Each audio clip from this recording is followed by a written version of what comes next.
The council chamber floated in space, a massive structure of crystal and metal that orbited a dying star.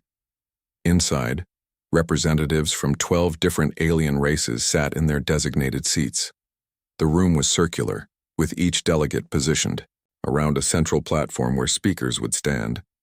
The walls glowed with a soft blue light, and the air was kept at a temperature comfortable for most species present. Ambassador Hyunwoo stood on the central platform. He was a human, shorter than most of the aliens in the room, wearing a simple gray uniform with Earth's symbol on his chest. His face was calm, showing no emotion as he looked at the council members surrounding him.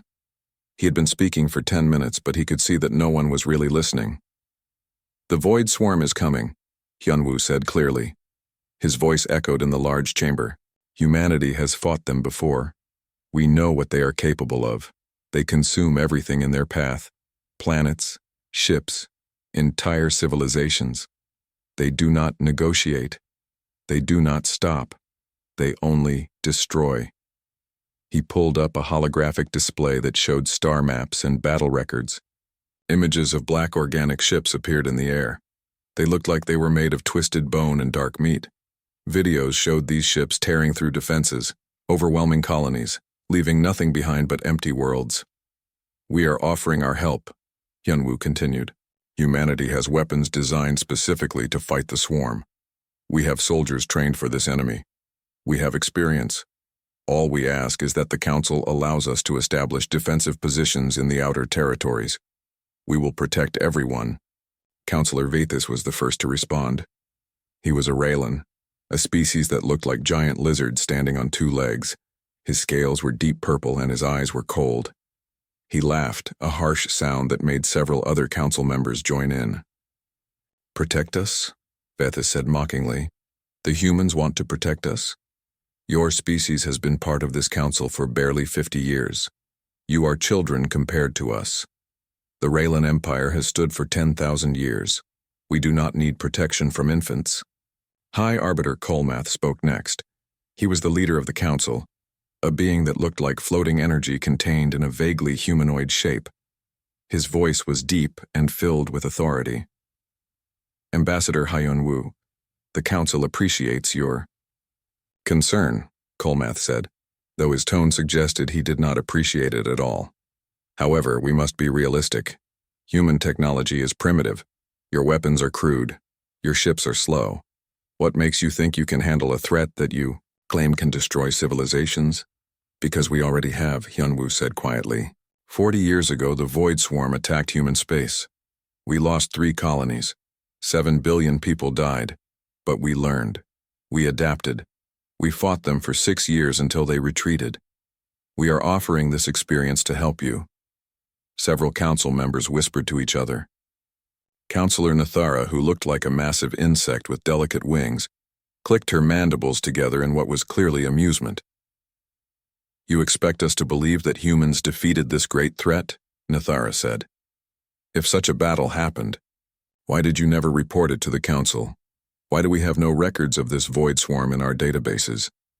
"Because it happened in human space beyond council borders," Hyunwoo explained. "We were new to the galactic community.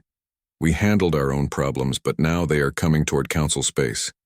We are warning you because we do not want to see other species suffer what we suffered." Vethis slammed his clawed hand on his seat's armrest. "This is fear-mongering. The humans are inventing threats to make themselves seem important. They want to put their military in our territories so they can spy on us, so they can gain strategic positions. This is obviously a trick." "I assure you, it is not a trick," Hyunwoo said. His voice remained level and calm, but something in his eyes had changed. A coldness had settled there. "The swarm is real. They will arrive within a year, perhaps sooner. Humanity is prepared to help defend council space. We are offering our aid freely." Kolmath raised one glowing hand for silence. "The council will vote on this proposal. All those in favor of accepting human military aid and allowing human forces to establish positions in outer council territories, indicate now." The chamber was silent. Not a single council member moved to vote in favor. "All those opposed?" Kolmath asked. Every council member voted against the proposal. 12 races, unanimous in their rejection. "The Council has decided," Colmath announced. "We reject the human proposal. Furthermore, for spreading unverified information that could cause panic among Council populations, humanity's trading privileges are hereby suspended for a period of 6 standard months. This is your punishment for fear-mongering, Ambassador Hyunwoo." The Council members looked satisfied. Some were still chuckling among themselves. Vethis looked particularly pleased, his lizard mouth curved into what might have been a smile. "Does the human delegation have any objection to this decision?" Colmath asked. Hyunwoo stood there for a long moment. The entire Council waited for him to argue, to plead, to show some emotion, but his face remained completely neutral. When he finally spoke, his voice was quiet and clear. "Humanity respects the Council's decision," he said simply. Then he turned and walked out of the chamber. His footsteps echoed on the crystal floor. The door slid shut behind him, and he was gone. The Council members seemed almost disappointed that he had not fought back, but they quickly moved on to other matters, dismissing the entire incident as minor drama from an unimportant species. What the Council did not see was what happened next.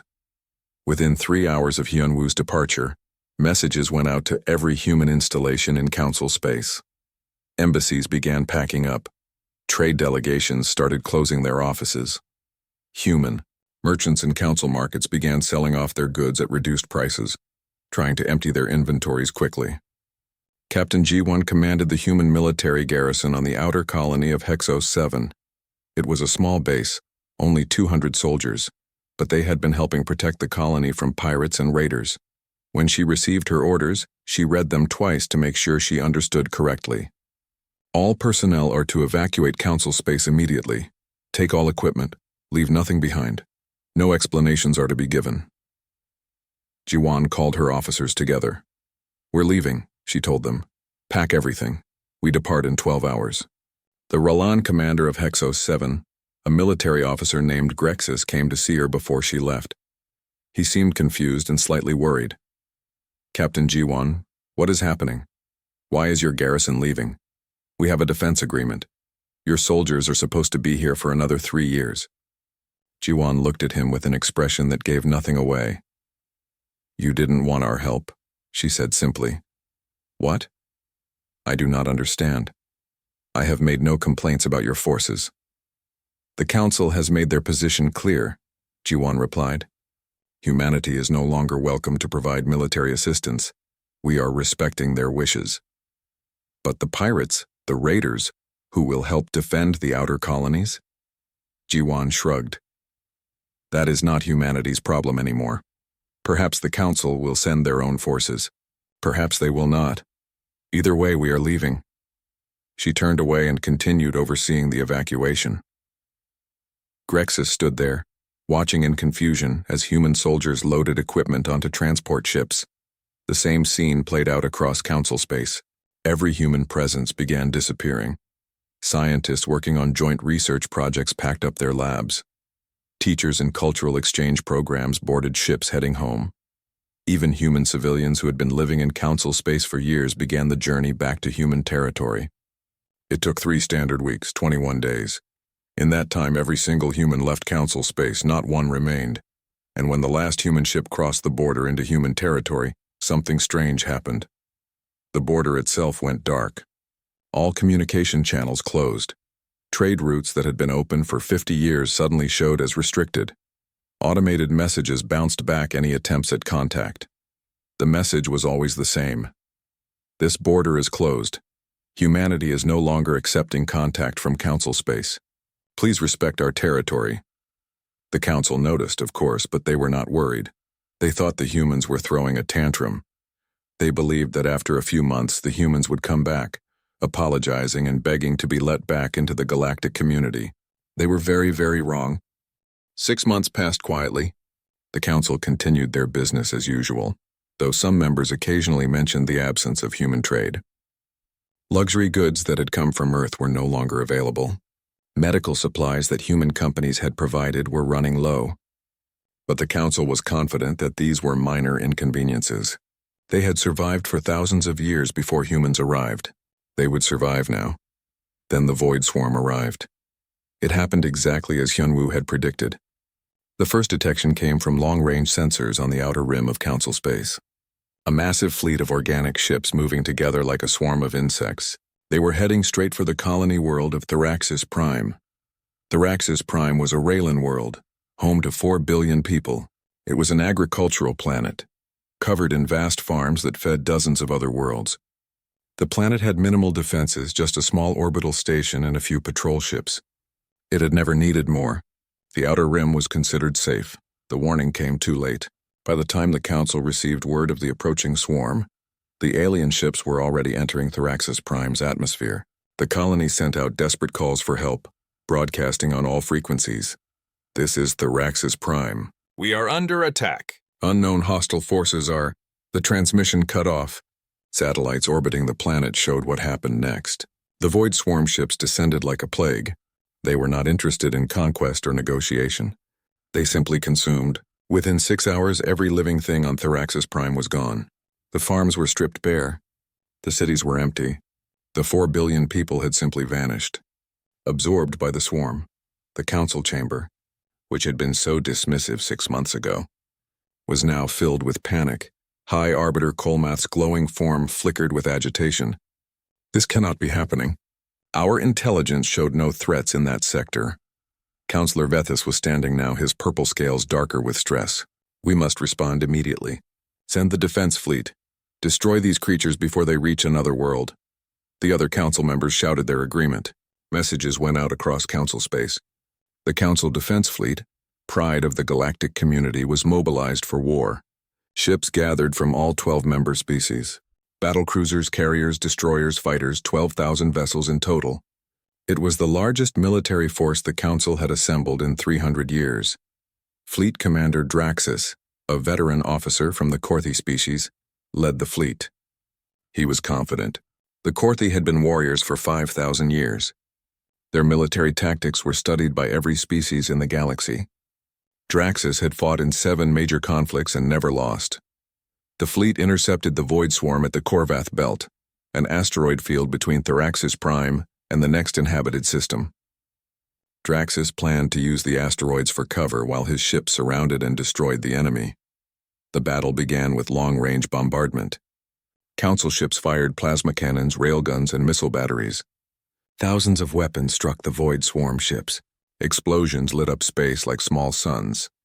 But when the light faded, the swarm ships were still there.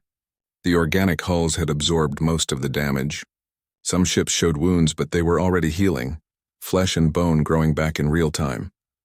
All ships close to medium range, Draxus ordered. Concentrate fire on individual targets. We will destroy them one at a time. The fleet advanced. The swarm did not retreat. Instead, they rushed forward to meet the council ships. The two forces collided in the asteroid field, and the real horror began. Void Swarm ships did not fight like any enemy the Council had faced before. They were alive, truly alive, and they were intelligent. When Council ships raised their energy shields, the swarm studied the shield frequencies. Within minutes, they adapted. Their weapons began passing through shields as if they were not there. A swarm ship would attach itself to a Council vessel like a parasite. Organic tendrils would pierce the hull, and then the ship would simply drain the Council vessel from the inside. Crew members reported seeing the walls of their ships being absorbed, consumed, turned into fuel for the swarm. They're eating the ships, one panicked transmission reported. They're eating everything. The walls, the floors, the transmission ended in screams. Draxus watched his fleet being torn apart. Ships that had survived centuries of warfare were being destroyed in minutes. The swarm was not just strong. It was learning. Every tactic the Council tried, the swarm countered. Every weapon was analyzed and adapted to. All ships retreat, Draxus finally ordered. Fall back to the inner systems. But retreating was not simple. The swarm ships were fast, faster than they had any right to be. They chased down fleeing vessels and tore them apart. Of the 12,000 ships that had entered the battle, only 8,000 escaped. 4,000 ships lost in 8 hours. It was the worst military defeat in Council history. The survivors limped back to Council space, damaged and traumatized. Draxus sat in his command chair, staring at nothing. He had never seen anything like the Void Swarm. They were not just an enemy. They were a force of nature, unstoppable and merciless. The council chamber was no longer filled with confident aliens. Now there was only fear. Councillor Valithra stood before the assembly, and for the first time his voice shook. We underestimated the threat. The human ambassador was right. We need help. We need to contact humanity. Other council members murmured in agreement. Pride was forgotten now. Survival was all that mattered. Send a message to human space, High Arbiter Kolmath commanded. Tell them we need their assistance. Offer them whatever they want. Trading rights, territory, anything. Just get them to help us. The message was sent through the fastest communication channels available. It was marked as urgent, highest priority. The council waited for a response. The response came back in less than an hour. But it was not what they hoped for. Automated message. Humanity is no longer accepting transmissions from council space. Your message has not been delivered. Please respect our borders and do not attempt further contact. The council members stared at the message in disbelief. Send it again, Valithra demanded. They must respond. This is a galactic emergency. The message was sent again. The same automated response came back. And again, and again. No matter how many times they tried, no matter how they marked the urgency, the response was always the same. Humanity was not answering. In the back of the chamber, a small figure watched the proceedings. Her name was Yuna, and she was human, though she no longer worked for Earth's government. Years ago, she had chosen to stay in council space when other humans left, working as an independent trade consultant. She had married a Korthi man and made a life here. She was one of the few humans who remained. Yuna stood and spoke, her voice cutting through the panicked discussions. You will not get a response, she said clearly. All eyes turned to her. Kolmath's glowing form shifted in her direction. Why not? This is an emergency. Surely humanity can see that we need help. Yuna laughed, but there was no humor in it. 6 months ago, humanity came to you with proof of this threat. They offered their help freely. They asked for nothing except permission to defend council space. Do you remember what you did? Valithra hissed. We made a decision based on the information we had. You humiliated them, Yuna said flatly. You called them children. You called their technology primitive. You mocked their warnings and punished them for trying to help. You voted unanimously to reject their aid.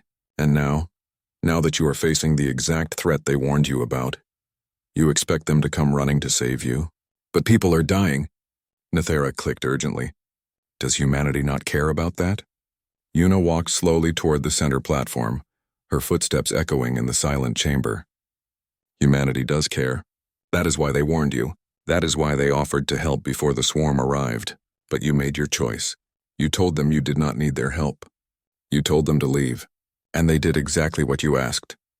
She stood on the platform where Hyunwoo had stood 6 months ago, looking up at the council members surrounding her. Did you think there would be no consequences? Yuna asked quietly. Did you think you could treat humanity with contempt and they would forget? You are not dealing with weak species that beg for your approval. Humanity is proud. They offered friendship and you spat on it. They offered protection and you laughed. Now you are alone with your pride. I hope it keeps you warm while the swarm consumes your worlds. The chamber was completely silent. Some council members looked ashamed. Others looked angry.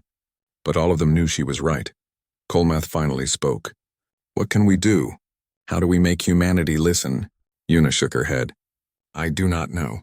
I left Earth service years ago. I have no authority to speak for them. But I know this. You will not get their help by demanding it. You burned that bridge. If humanity chooses to help you now, it will be because they decide to, not because you ask. She turned and walked out of the chamber, leaving the council to face their mistake alone. The Void Swarm did not stop. After the battle at Korvath Belt, they advanced deeper into council space. 3 more worlds fell in the following month. Each time the pattern was the same. The swarm arrived, consumed everything living, and moved on. Billions died. Entire civilizations that had existed for thousands of years were erased in hours. Refugee ships filled the space lanes, fleeing toward the inner systems. Stations that normally held thousands now packed in tens of thousands. Food became scarce. Medical supplies ran out. Disease spread through the crowded refugee camps. The council's infrastructure, which had seemed so strong and stable, began to collapse under the weight of the crisis. But the worst problem was not the refugees. It was the economy. When humanity left council space, they had taken more than just their people. They had taken their trade, their technology, their knowledge, and now the council was realizing just how much they had depended on human contributions. Medicine was the first crisis. Human pharmaceutical companies had supplied nearly 60% of the council's medical drugs. Anti-radiation medications, vaccines, surgical supplies, all of these had come primarily from human manufacturers. Now the stockpiles were running empty and there was no way to replace them. Hospitals across council space began rationing medicine. Patients who could have been saved were left to die because the drugs they needed were not available. The council tried to produce their own versions of human medicines, but the process was slow. Human medical knowledge was decades ahead of council science in certain areas. Technology was the second crisis.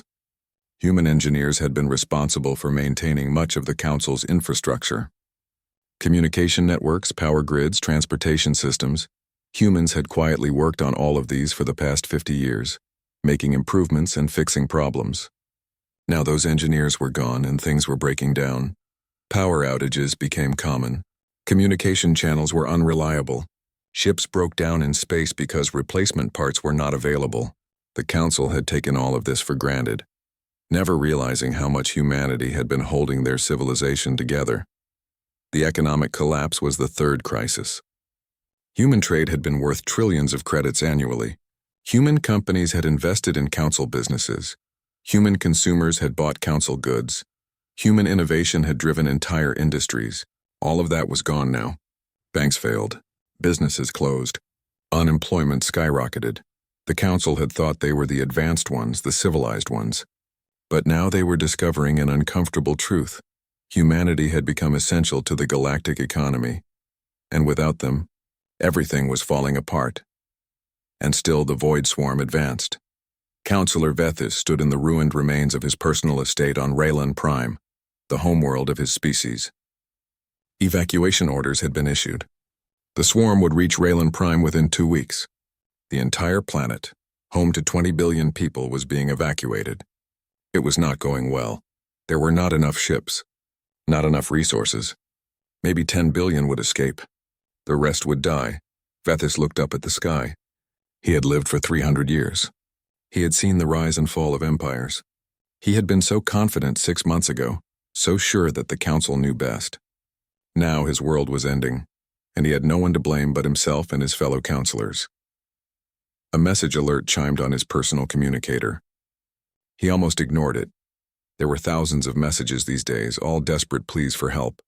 But something made him check. It was from Councillor Thane of the Korthi Collective. The message was marked private and urgent. Vethis, I am assembling a small delegation. We are going to the neutral world of Barathos.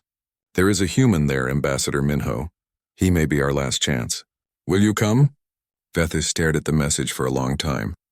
Pride told him to refuse. But fear was stronger than pride now. He sent back a single word. Yes. Barathos was a small world that belonged to no particular species. It was a trade hub where different civilizations could meet on neutral ground. Before the swarm, it had been busy with merchants and diplomats. Now it was crowded with refugees. Ambassador Minho lived in a small apartment near the spaceport. He was young for a human ambassador, only 40 years old, but his eyes looked older. He had spent the last 6 months watching the council's suffering from a distance. He knew the swarm was destroying council space. He knew billions were dying, and he knew that eventually someone would come to him. The knock on his door came late in the evening. Minho opened it to find 5 council members standing there. He recognized them all. Councillor Thane, a Korthi warrior who stood nearly 8 feet tall. Councillor Vethis, the Raylan who had laughed at humanity's warnings. Councillor Nethera, the insect-like diplomat. 2 others he knew less well. They looked terrible. Their clothes were dirty. Their faces showed exhaustion and fear. These were some of the most powerful beings in the galaxy, and they looked like broken refugees. Ambassador Minho, Thane said, his voice rough. May we speak with you? Minho stepped aside and let them enter. His apartment was small and simple. There were not enough chairs for everyone, so some of the councillors stood. No one seemed to care about the breach of protocol. Would you like tea? Minho asked politely. We did not come for tea, Vethis said sharply. Then he caught himself and took a breath. Please. We need to talk with you about humanity. Minho poured himself tea anyway and sat down. I am listening, Thane spoke first.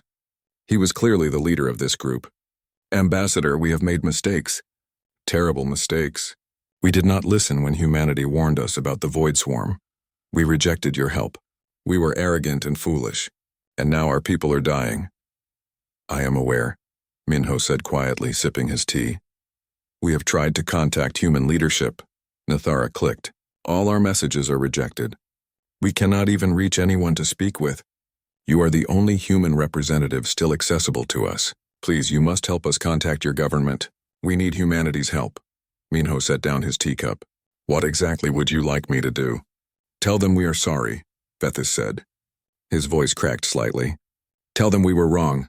Tell them we need them. Tell them we are begging. The other counselors nodded. Some of them looked like they might cry if their species could cry. Minho looked at them for a long moment. Then he stood up and walked to his window, looking out at the crowded spaceport below. Refugee ships were landing constantly, unloading thousands of displaced people. Do you know why I stayed in council space when other humans left? Minho asked. No one answered. Because I believed in the galactic community. I believed that different species could work together. I believed that the council represented something better than isolation and self-interest. He turned to face them. 6 months ago, Ambassador Hyunwoo stood in the council chamber and offered humanity's help. Not because we wanted something, not because we had an agenda, but because it was the right thing to do. We had fought the swarm, we knew what was coming. We wanted to protect people. We know, Thane started, but Minho held up his hand. Do you know what it felt like for every human in the galaxy to watch that session? To see our ambassador treated with such contempt? To hear our species called primitive and juvenile? To watch the council vote unanimously against us? Not because our information was wrong, but because we were not important enough to take seriously. Minho's voice was calm, but there was steel underneath it. You did not just reject our help. You humiliated us in front of the entire galaxy. You punished us for trying to warn you. You made it clear that humanity's place was beneath you. That we were not equals, that our contributions meant nothing. Vethis looked down. We were wrong. Yes, you were wrong, Minho agreed. And now you want us to save you. Yes, Thane said simply. We are asking humanity to save us. Minho walked back to his chair and sat down. I need you to understand something. I cannot make this decision. I am just an ambassador. I have no authority to commit human resources to a war. But even if I did have that authority, I would not give you what you want. The counselors looked stricken. Nathara's wings drooped. Vethis made a sound like a wounded animal. However, Minho continued, I will send a message to Earth. I will tell them that you came here. I will tell them what you said. What happens after that is not up to me. Humanity will make their own decision. Will they help us? One of the other counselors asked desperately. Minho shrugged. I do not know. Maybe they will decide that council space is not their problem. Maybe they will decide that you made your choice and must live with it. Or maybe they will decide that despite everything, despite the insults and the rejection, they will help anyway because people are dying. He stood up, indicating the meeting was over. I will send the message tonight. Now please leave. I have much to think about. The counselors left slowly, their hope fragile. Minho watched them go, then sat down at his computer. He stared at the blank message screen for a long time before he began typing.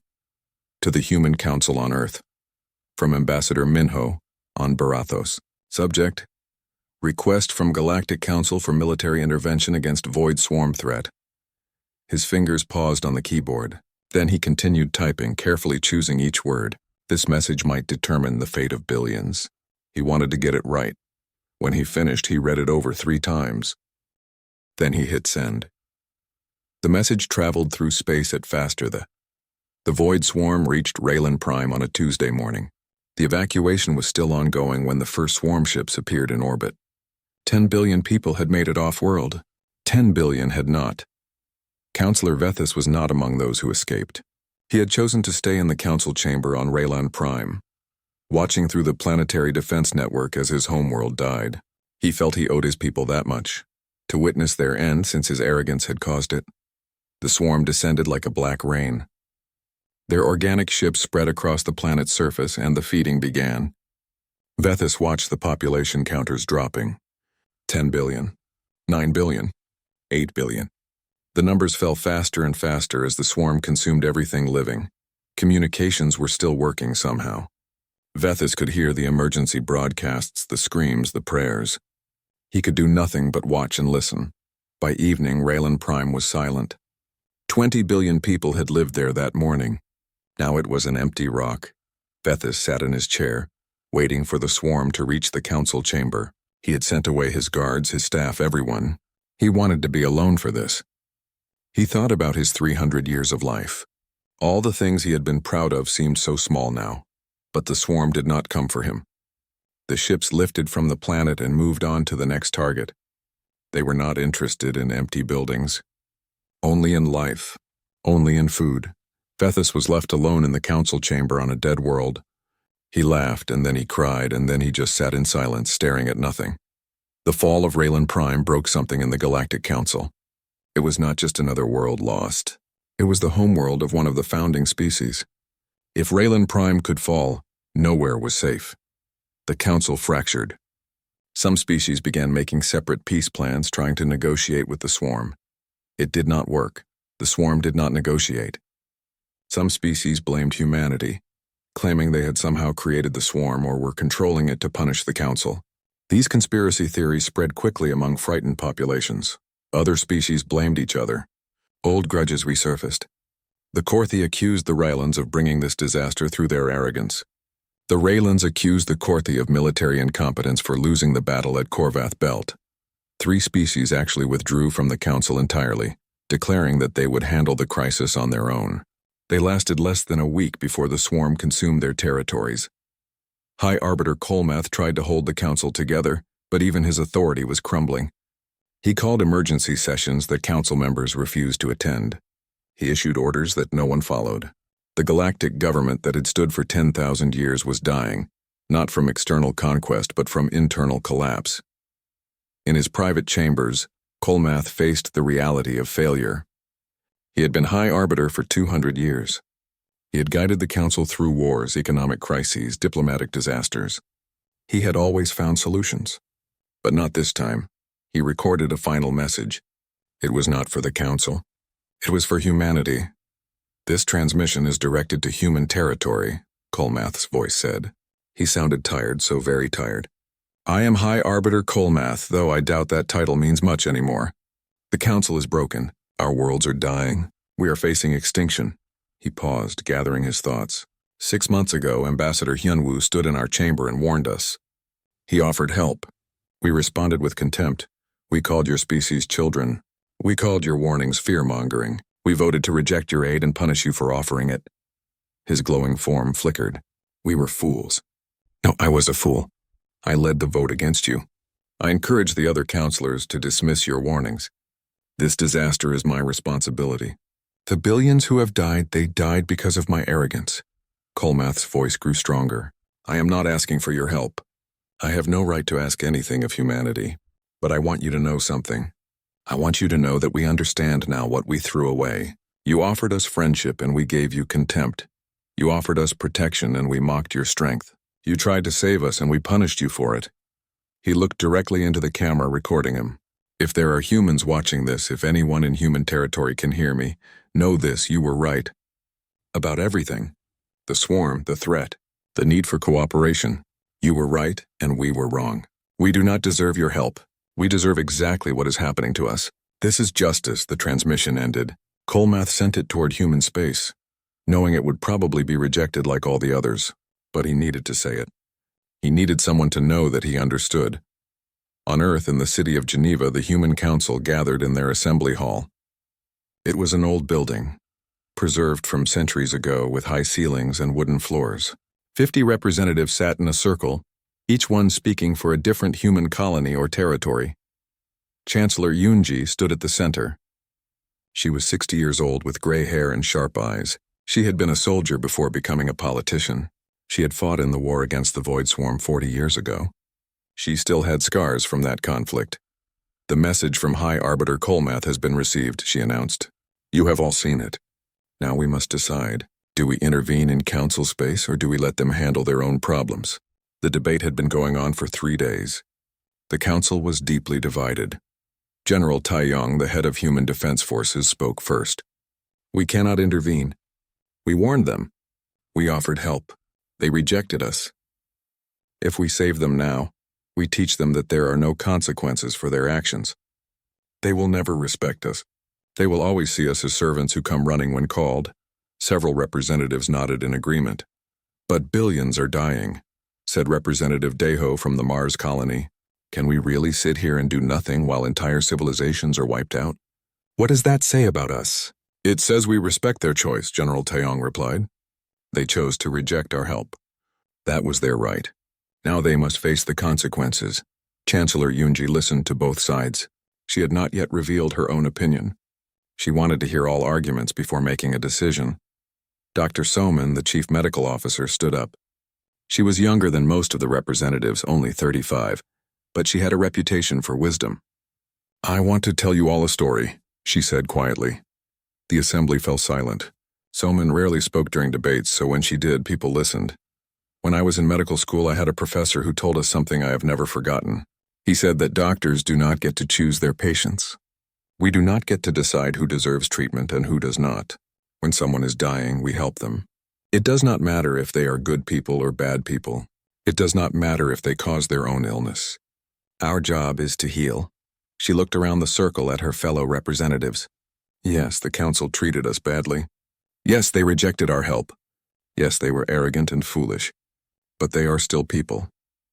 Billions of innocent civilians who had no say in their leaders' decisions. Children, families, people who just want to live. So we should just forgive them? General Taeyong asked sharply. Pretend nothing happened?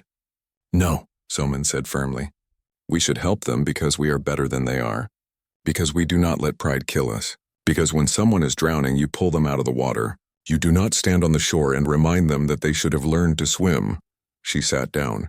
The assembly was quiet for a long moment. Representative Isul from the Luna colony spoke next. Dr. Soman is right.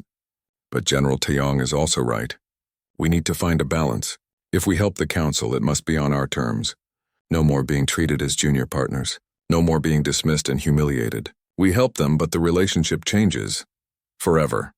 Chancellor Yunji finally spoke. A vote will be held tomorrow morning. Each representative will decide for their territory. We will need a 2/3 majority to authorize military intervention. I will not tell you how to vote.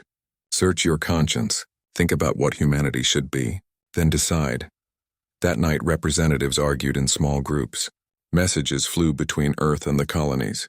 The Luna representatives met with the Mars representatives. The outer colony representatives formed their own caucus. Everyone had opinions. General Taeyong met privately with Chancellor Yunji. If we do this, he said, it will cost us. Ships, resources, lives. Human soldiers will die to save people who called us primitive children.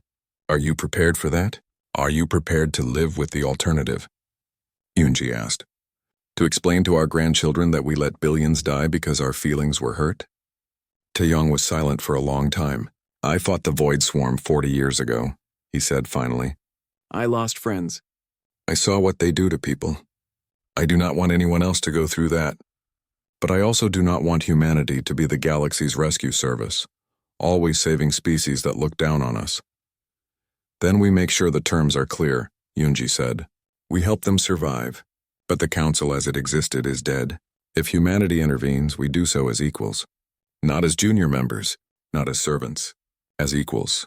The next morning, the vote was held. 50 representatives cast their ballots.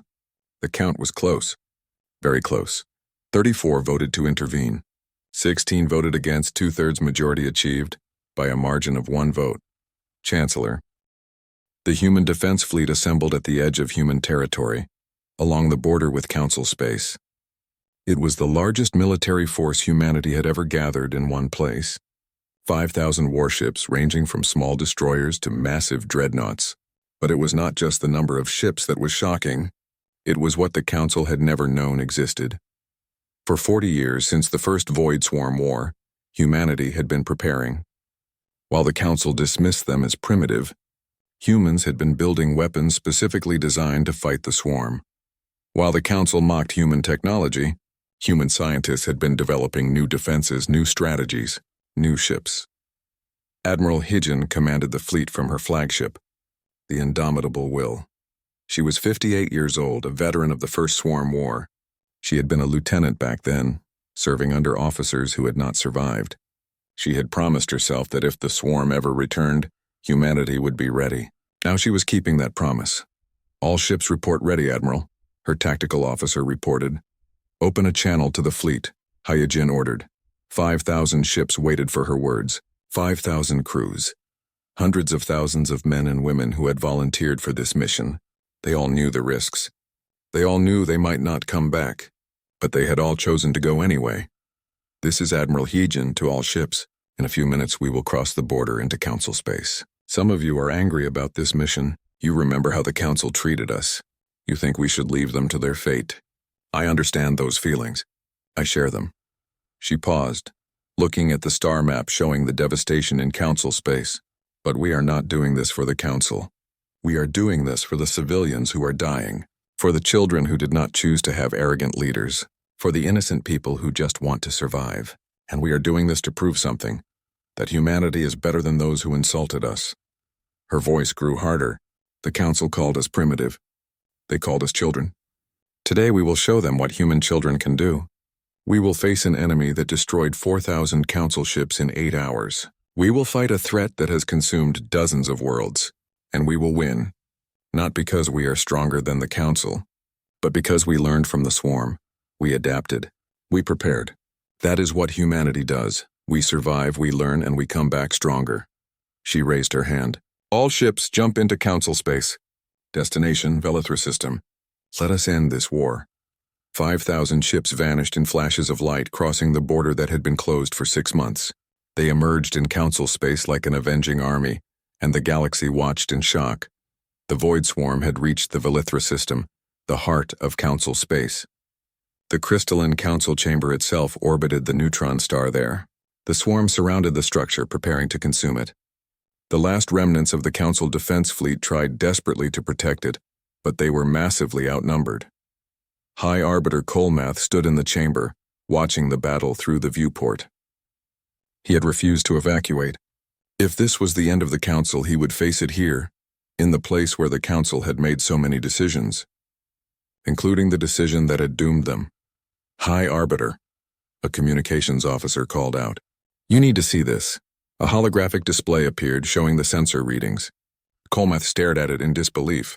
5,000 new contacts had just appeared at the edge of the system. Not swarm ships. These were different. These were human. "They came," Kolmath whispered. They actually came. The human defense fleet did not wait or hesitate. They moved straight toward the swarm with precise coordination. And they did not fight the way the Council fought. Human ships had learned from the First War. Their weapons were not standard plasma cannons or railguns. They had developed quantum disruptors that attacked the organic molecular bonds of swarm ships.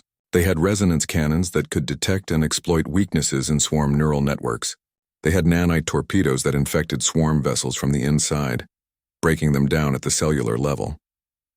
Admiral Hijin watched the tactical display as her fleet engaged. "All ships target the larger vessels first. Do not let them adapt. Keep changing weapon frequencies. Use pattern Delta 7. The human ships split into dozens of attack groups, each one moving with perfect coordination. They had trained for this. They had run simulations for 4 decades. Every captain knew their role. Every crew member knew the plan. The Void Swarm tried to do what it always did, learn and adapt. But the humans were changing tactics faster than the swarm could analyze. Every time a swarm ship started to adapt to one weapon, the humans switched to another. They were not giving the swarm time to learn. A massive swarm ship, easily a mile long, moved toward the Indomitable Will. Its organic cannons charged. Preparing to fire. "Target that ship," Hijin ordered calmly. Full-spread quantum disruptors. 20 missiles launched from her ship, each one carrying a quantum disruptor warhead. They struck the swarm ship from multiple angles. The massive vessel shuddered. Its organic hull began to break apart at the molecular level, cells dying and dissolving. Within 30 seconds, the mile-long ship was just floating debris. The battle raged for hours. The swarm was powerful and numerous, but humanity had the advantage of knowledge. They knew how the swarm thought. They knew how it fought, and they knew how to kill it. Slowly, inevitably, the tide turned. Swarm ships began to flee, retreating from the system. The human fleet pursued them, showing no mercy. They had seen what the swarm did to people. They had seen entire worlds consumed. This was not a time for mercy. This was a time for justice. After 72 hours of continuous fighting, the swarm was broken. The surviving ships fled into deep space, back toward the void from which they had come. The humans could have pursued them, could have tried to wipe them out completely, but Admiral Hygiene ordered her fleet to stop. "Let them go," she said. "Let them remember what happened here. Let them fear humanity." The Battle of Valithra was over. Council space was saved. But the cost had been high. Human ships had not been invulnerable. 300 vessels had been lost. 15,000 human soldiers had died to save people who had once called them primitive. High Arbiter Colmath requested permission to board the Indomitable Will. Admiral Hygiene granted it. He arrived with a small delegation, the few council members who remained. They looked broken, humbled. Colmath entered the bridge and saw Admiral Hygiene standing at her command station. She did not look particularly triumphant. She looked tired. Her uniform was stained with sweat. Her hair was messy. She had been awake for 3 days straight, commanding the battle. "High Arbiter." She acknowledged him with a slight nod. "Admiral Hygiene." Colmath's voice trembled. "I do not have words sufficient to thank you. You saved us. You saved all of us. After everything we did, after how we treated you, you still came. Why?" Hygiene was silent for a moment, looking at the tactical display showing the battlefield. Debris from both human and swarm ships floated in space. "Each piece of debris represented lives lost, not for you," she said finally. Her voice was cold. "Humanity did not do this for the Council. We did it for the civilians, for the people who did not choose to have arrogant leaders, for the children dying on burning worlds. We did it because we are capable of being better than you were to us." She turned to face him directly. "But understand this, High Arbiter. Humanity will never forget what happened in that chamber 6 months ago. We will never forget being dismissed and humiliated. We came to save lives, not to restore the relationship we had before." Colmath nodded slowly. "I understand. What are your terms?" "Terms?" Hygiene asked. "For our future relationship," Colmath explained. "Humanity has saved us. You have earned the right to make demands. What do you want from the Council?" Admiral Hygiene looked at him with an expression that might have been pity. "You still do not understand. Humanity does not want anything from the Council. We are done participating in your government. We are done being treated as junior members. We are done asking for your approval." She gestured to the viewport where human ships were helping evacuate Council refugees and providing medical aid. "We will continue to trade with Council species. We will maintain diplomatic relations. We will even help rebuild what the swarm destroyed. But humanity will no longer be part of the Galactic Council. We do not need your organization." "We never did." "But," Colmath started. "The galaxy is changing, High Arbiter," Hygiene interrupted. "The old order is dead. The Council as you knew it is finished. What comes next is up to you. But it will be something different. And humanity will be an equal partner, not a subordinate species begging for recognition." She nodded to her guards. "Please escort the High Arbiter back to his ship. We have work to do." As Colmath was led away, he realized the full weight of what had happened. Humanity had saved the Council, but they had not saved the old system. The balance of power had shifted forever. In the weeks that followed, humanity began the work of helping rebuild Council space. Human medical ships arrived to treat the sick and wounded. Human engineers helped restore power grids and communication networks. Human food shipments fed refugees. But all of it came with new conditions. Humanity was not asking for permission. They were not requesting approval.